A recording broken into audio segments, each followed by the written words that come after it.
Alors, c'est une vidéo au coup de gueule. Hier soir est passé sur France 3 télévision un reportage contre, je ne vais pas dire sur Mohamed VI, le roi du Maroc, mais contre Mohamed VI. C'est pas un reportage d'information, c'est carrément de la propagande anti-quelqu'un. C'est scandaleux parce que c'est un reportage commandité par très probablement le gouvernement français. On sait très bien que M. Hollande ne s'entend pas avec Sa Majesté le roi Mohamed VI du Maroc, et donc on a eu toute une ribambelle de diffamation, de saloperies en tout genre sur le Maroc et sur Sa Majesté. Alors j'ai décidé de sortir de mes gonds et de ma boîte et de vous révéler que j'y vis moi-même depuis 9 ans au Maroc. Hein, voilà. Et que j'ai pas honte de le dire. Je n'avais jamais rien dit parce que je ne voulais pas attirer tellement l'attention sur moi par rapport justement au fait que j'habitais dans ce pays. Mais là, je trouve que c'est tellement scandaleux et c'est tellement honteux de la part de la France de faire cette campagne de déstabilisation, parce que c'est une campagne de déstabilisation du Maroc. Maintenant que le système a déstabilisé tous les pays arabo-musulmans pratiquement, sans exception, il ne reste plus que l'Iran, le Pakistan. Je crois que ce sont deux pays qui vont être difficiles à déstabiliser. Voilà, bon, une partie des Indes. Hein. Ouais, il y a quand même du monde. Hein. Au Pakistan, ils sont 800 millions, en Iran, ils sont 400. Là, on arrive à plus d'1 milliard de personnes. Plus dur. Hein. Mais depuis le 11 septembre, ils ont quand même déstabilisé l'Irak en tuant des centaines de millions de victimes innocentes, des enfants, des femmes, des familles, des foyers entiers. C'est des centaines de milliers, pour ne pas dire des millions de morts, hein, que les États-Unis ont fait en Irak. Hein. En Syrie, c'est une boucherie, on a tout rasé. Quand je dis on, je dis on les Occidentaux, parce que je suis un occidental, j'ai pas honte de le dire, j'ai honte de l'être, par contre, de temps en temps. Même si je suis fier de défendre certaines valeurs, hein, des valeurs françaises qui me tenaient à cœur avant que la France disparaisse. On a détruit l'Afghanistan, ce qu'il y en avait en tout cas. Le Liban, on l'a rasé, on l'a reconstruit, on l'a re-rasé, on l'a reconstruit. Dès qu'ils ouvrent leur gueule, on les rase. La Tunisie, foutu en l'air. L'Égypte, foutu en l'air. La Libye, parlons-en. Il n'y a plus rien, ils ont poncé dans les coins. Bon, évidemment, c'est des pays où il y a du pétrole, hein, tout ça, hein, sauf la Tunisie, mais l'Égypte, j'ai des amis qui reviennent d'Égypte, là, ils sont partis 6 jours, et ils étaient 17 dans la vallée des rois. Voilà. Le pays, ils étaient, je crois, une vingtaine de personnes à Karnak, qui est un site égyptien où il y a environ 5000, 7000 personnes par jour, normalement. Ils étaient 20. Hein. Savoir que le tourisme en Égypte était la deuxième source de revenus du pays. Un pays que je connais bien, les Égyptiens sont des gens adorables, et voilà, on a détruit l'Égypte, on a détruit le tourisme dans ce pays, qui est un pays extraordinaire. Bon voilà, la Libye, qui était le pays qui avait le plus haut niveau de revenus africains, a dégagé, terminé. On a foutu des islamistes à la place, enfin des terroristes, hein, pour être plus précis, parce que c'est pas des islamistes, c'est des terroristes. Bon, il faut savoir que tout ça, hein, Saddam Hussein, Kadhafi, c'était des agents de l'Occident. Il faut le savoir. Il faut savoir que Saddam Hussein a été armé pendant des années par la CIA. Des années. Saddam Hussein a été armé par la France pour faire la guerre contre l'Iran. Hein, l'Iran qui elle-même était armé par la Russie, donc c'était une guerre par correspondance, si vous voulez, entre le bloc Est et le bloc Ouest. Et puis le jour où M. Saddam Hussein, qui était un débile mental aussi, lui, s'est permis d'aller attaquer le Koweït, hein, parce qu'on finissait par plus lui donner ce qu'il demandait, et voilà, on l'a laissé au pouvoir en 90, hein, suite à ça, faut pas oublier. Hein. Et puis finalement, on a décidé de lui faire payer l'histoire du 11 septembre, alors qu'il n'y était strictement pour rien. Vous rappelez-vous de l'histoire, on a dit que l'Irak détenait des armes de destruction massive. Il s'avère aujourd'hui que c'était un mensonge. Hein, et on a tué des centaines de milliers de femmes et d'enfants innocents, des familles entières, sur un mensonge. N'oubliez pas. Ceux qui nous disent qu'on est des tarés, nous, les partisans de la théorie du complot, Est-ce que c'est une théorie, là, ce que je suis en train de vous dire? Nous, quand on a dit en 2001, ils vont aller tuer Saddam Hussein, ils vont aller déstabiliser tous les pays qui sont autour d'Israël, parce que tout ça, c'est pour travailler pour le Grand Israël, hein, c'est le Grand Israël qui veut tout ça, c'est tous les pays qui sont autour d'Israël qui sont déstabilisés, c'est bizarre, ça vous paraît pas étrange? Bah, regardez la carte du Grand Israël, faites une recherche sur Google, la carte du Grand Israël, vous allez comprendre que le Liban, la Jordanie et l'Arabie Saoudite sont les prochains sur la liste, hein, que la Syrie en faisait partie aussi. Donc voilà. Et tout ça pour dire quoi? Tout ça pour dire que sur des mensonges, hein, on a tué des centaines de milliers d'innocents. Et nous, les théoriciens du complot, c'est un complot, vous trouvez qu'on est des théoriciens? Vous trouvez qu'on est des allumés? Quand on disait ça en 2001, vous trouvez que c'était une théorie? Vous trouvez que c'était une théorie, sincèrement, entre nous? On ne les a pas tués, les gens, là? Il n'y a pas eu des milliers et des milliers et des milliers de morts, là? Sur un mensonge? Certes, il y a eu un attentat aux États-Unis sur le 11 septembre, on ne dit pas l'inverse. Mais Ben Laden, il ne faisait pas partie de la CIA. Expliquez-nous pourquoi vous êtes allé tuer des centaines de milliers d'enfants en Irak. Hein?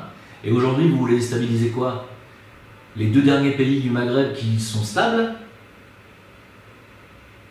Les deux derniers pays arabo-musulmans où il y a la paix? Parce que Kadhafi, lui aussi, il a financé Sarkozy en 2007, tout le monde a oublié déjà ça. Lui aussi, c'était un agent. Hein?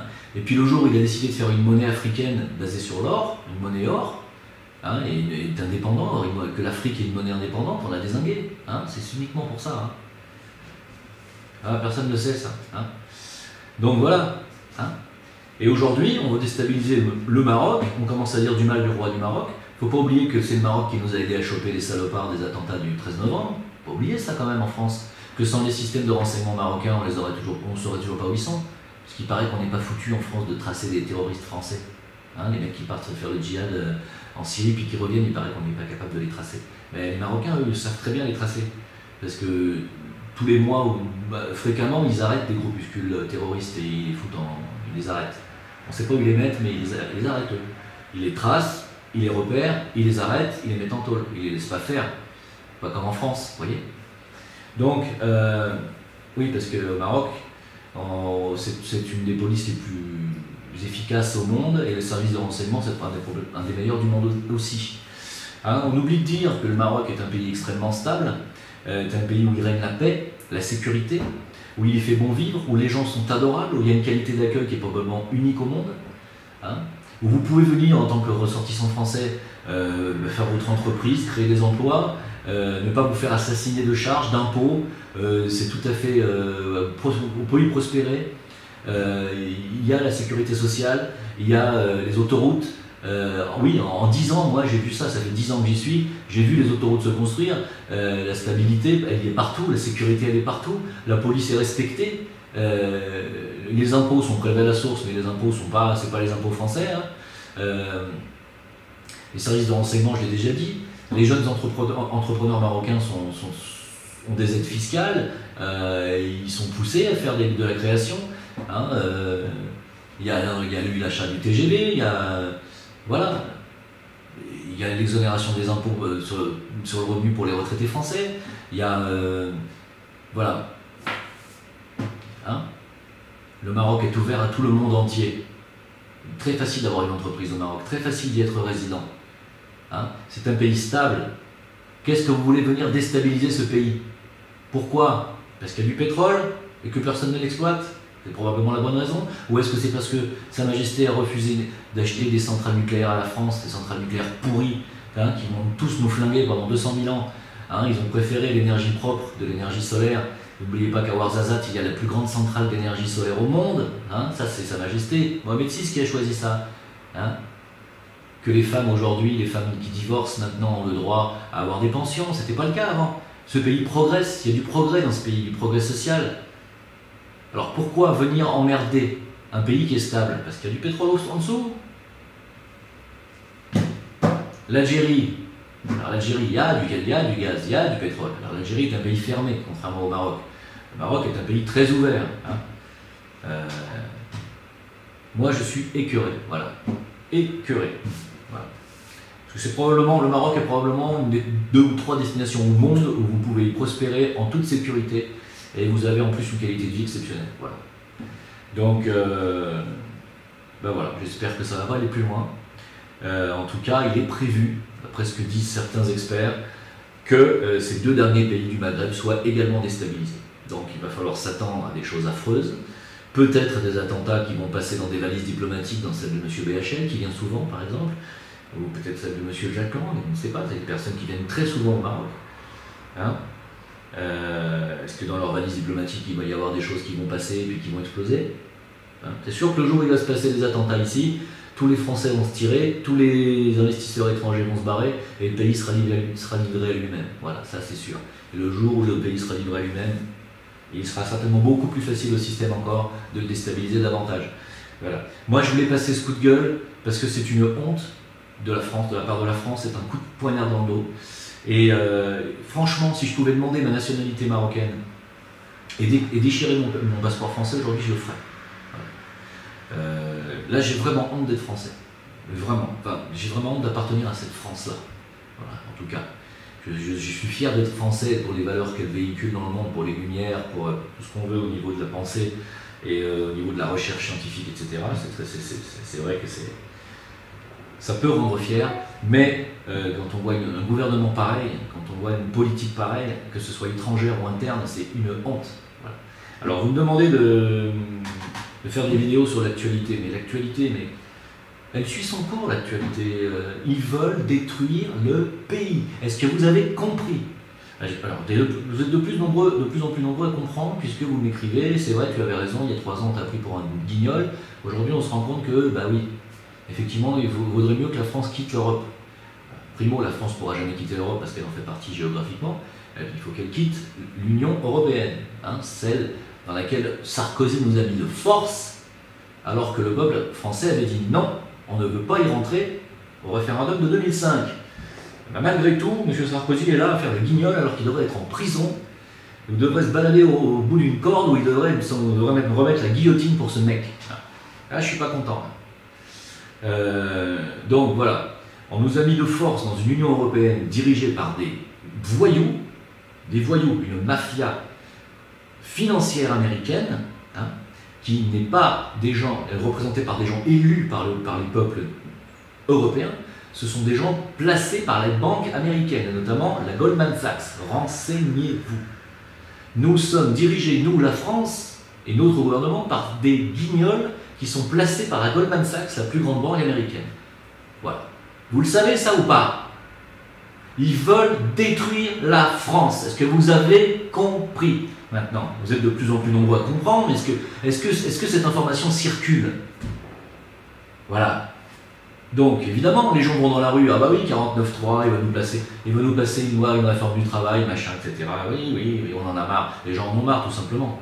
Les entrepreneurs français sont submergés de charges, ils ne peuvent pas s'en sortir, c'est impossible, il y a trop de charges.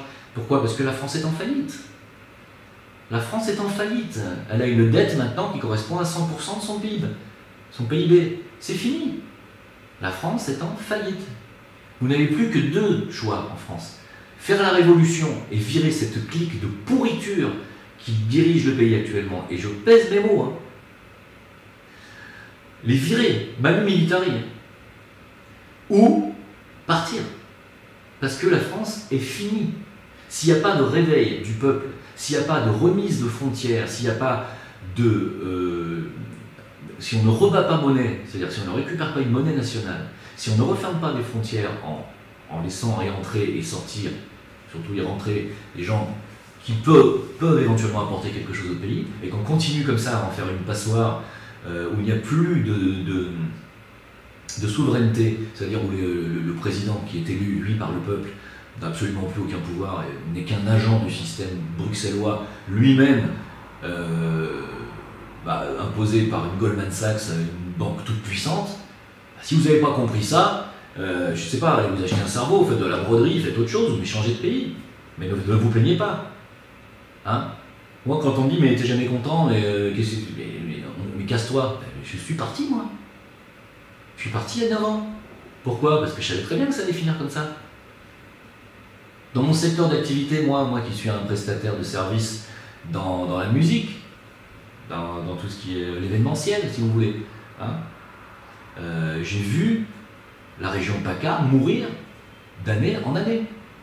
Dans les années 80, c'était florissant. Il y avait des groupes partout, des musiciens, ça jouait, des pianos-bars. Trouvez-en un maintenant. Allez à Fréjus-Saint-Raphaël, Cannes, trouvez-en. Il y a des endroits pour jouer, mais c'est quoi? C'est des bouges. C'est infâme. Et puis vous avez des lois qui vous interdisent de jouer fort. Les batteurs, on les prend plus. Pourquoi? Enfin là, je suis en train de m'égarer. Mais on a tué complètement, on a littéralement tué un secteur d'activité complet, le secteur de la nuit dans le sud de la France. On l'a tué. Ça a apporté des milliards à l'économie française. Des milliards. On est complètement cinglé. Complètement. Donc moi, j'ai pas eu de choix, j'ai dû partir. Je l'ai vu ça, je l'ai vu. J'ai vu ce pays mourir. Je vois les... Avant, on avait les vacances d'été, ça commençait fin juin, ça finissait début septembre. Et puis ça a été juillet-août, et puis ça a été 15 juillet, 15 août. Et puis maintenant, c'est dernière semaine de juillet, première semaine d'août. Voilà, ils nous parlent de chômage, ils nous disent qu'il y a un recul du chômage, mais il n'y a pas de recul du chômage. C'est parce qu'il y a des petits boulots saisonniers qui reprennent, il y a eu les vacances de Pâques, il commence à faire beau, et voilà, il y a des boulots saisonniers qui reprennent, les gens qui font des boulots saisonniers reprennent leur activité pendant 5 mois, 4 mois, 6 mois, et ils rebossent. Mais il n'y a pas moins de chômeurs, on est en train de mourir, la France est en train de mourir. La France est déjà morte, en réalité la France n'est déjà plus un pays. Écoutez Marie-France Garot, ce qu'elle a dit récemment chez TADI, la dernière émission, nous ne sommes plus un pays, sachez-le.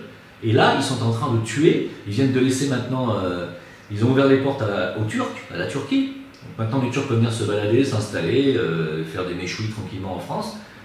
Allons-y, open bar. Pourquoi ils font ça? Parce que la France est une terre d'accueil ou parce qu'ils veulent détruire ce qu'il en reste? Ils veulent un affrontement communautaire, ils veulent une guerre interne en France pour que eux puissent continuer à vous envoyer des CRS pour qu'ils vous tapent sur la gueule. Et ça, si les CRS ne comprennent pas ça, qu'on se sert d'eux, et qu'à un moment donné, ça va se retourner contre eux, hein, parce qu'un CRS, il est là pour défendre et pour sécuriser le pays, pas pour sécuriser le gouvernement. Hein. Surtout quand un gouvernement est maintenant illégitime, hein, puisqu'il ne représente plus que lui-même, plus personne ne les veut. Hein. On dit qu'il y a 70% des gens qui ne les veulent plus, mais c'est plus que ça. J'ai pas parlé avec une... Ici, les ressortissants français, on est tous écœurés. Voilà. On parle très rarement de la France. Personne ne veut jamais retourner. C'est quelqu'un qui a quitté la France ne veut plus jamais repartir en France, sachez-le. Et on est tous là à se dire... zut, j'ai perdu le fil. Je sais plus ce que je disais. On est écœurés parce que voilà, on aime notre pays quand même malgré tout, on est nous-mêmes français et sincèrement on préférait avoir un président comme Poutine. Hein. Voilà. Et on préférait même avoir un président comme Mohamed VI, hein. Quelqu'un qui aime son pays, qui aime son peuple. Hein. Parce que Mohamed VI, si je peux me permettre de parler de lui, je sais que vous savez au Maroc on n'a pas le droit de parler de la famille royale, on n'a pas le droit de parler du roi. Bon. Je vais prendre un risque, je ne vais pas prendre un gros risque parce que je vais dire quelque chose de sympathique, que j'ai vu. Moi, il conduit sa voiture lui-même. Hein, et je l'ai vu s'arrêter, donner de l'argent à des mendiants, s'arrêter et donner une... Vous savez, les taxis, ici, c'est une franchise qui est donnée par le roi. Pour avoir le droit d'exercer le métier de taxi, c'est donné par le palais royal, hein, c'est donné à certaines personnes. Eh bien, quand ils voient des gens qui sont en difficulté, des fois ils s'arrêtent et ils leur donnent, je ne sais plus comment ça s'appelle, le permis d'être taxi. Ce qui est très rare, ça coûte très cher. Ce sont des cadeaux. Et il le fait, il s'arrête, il donne de l'argent. C'est quelqu'un d'extrêmement généreux, c'est quelqu'un qui a relevé le pays, c'est quelqu'un qui est très aimé par son peuple. La famille royale est une famille très polie, très bien élevée, avec de très bonnes... un très bon comportement. Voilà. Et franchement, je ne peux pas en dire autant de la clique politique française quand elle débarque ici et qu'on a des hommes politiques qui viennent, vous savez faire quoi? Si je peux vous parler du tourisme axé, vous voyez ce que je veux dire? Hein, bon. Voilà. Hein, donc nous, on est vraiment écœurés. Je pense que la France n'a pas de leçon à donner aujourd'hui à qui que ce soit dans le monde entier. Compte tenu de sa politique étrangère, compte tenu du fait qu'elle a participé à assassiner des enfants en Irak, des femmes, qu'elle a contribué, qu'elle a même été la première responsable à flinguer toute la Libye entière. Ça veut dire aussi quoi? Ça veut dire aussi des milliers, des centaines de milliers de morts en Libye. Parce que ces groupuscules terroristes qui ont pris le pouvoir, là, ISIS, hein, le fameux Daesh, là, Eh bien, qu'est-ce que vous croyez qu'ils ont fait? Vous avez vu les images? Vous avez cherché un peu les images de tous les gens qu'ils ont tués? Regardez, vous allez voir. Mais ça, c'est la France qui est responsable de ça. Hein. Alors, s'il vous plaît, la France, restez en dehors du Maroc. Voilà. Et pour les Français qui sont racistes, qui n'aiment pas les Arabes, qui n'aiment pas l'islam et qui n'aiment pas les musulmans, je vous conseille de venir au Maroc. Vous allez voir à quel point les gens sont gentils, à quel point l'islam n'est pas ce que vous croyez, et à quel point les Arabes sont des gens accueillants, gentils, fraternels. Vous allez être très surpris. Voilà. Et croyez-moi, moi je suis un ancien du 9-3, hein. Je suis parti avec une haine de la France, une haine de la région parisienne et une haine de la racaille quand j'étais jeune, j'avais 18 ans. J'ai dû quitter la région parisienne parce que j'en pouvais plus, hein, parce que j'étais victime du racisme anti-blanc. Hein. Donc je suis bien placé pour parler des racailles et pour parler du mauvais comportement de certains Français d'origine maghrébine. Je suis très bien placé pour en parler. Croyez-moi, quand on va dans les autres pays et quand on va dans les pays arabes, c'est pas les mêmes personnes. Allez en Égypte, vous allez voir des gens fabuleux. Allez au Maroc, vous allez voir des gens fabuleux, vous allez être accueillis de manière fabuleuse. Voilà. Alors vous n'êtes pas à l'abri d'un fait divers de tomber sur un malade qui vous met un coup de couteau. Et ça, dans quel pays, ça n'arriverait pas? Évidemment, vous pouvez tomber sur quelqu'un qui vous agresse, ça peut arriver partout. Mais si vous regardez les statistiques, et vous comparez les statistiques de sécurité et d'agression entre la France et le Maroc, il n'y a pas photo, vous allez voir. Hein, voilà, donc c'était mon coup de gueule, parce que je ne suis pas content du tout. Mais pas content du tout. Voilà.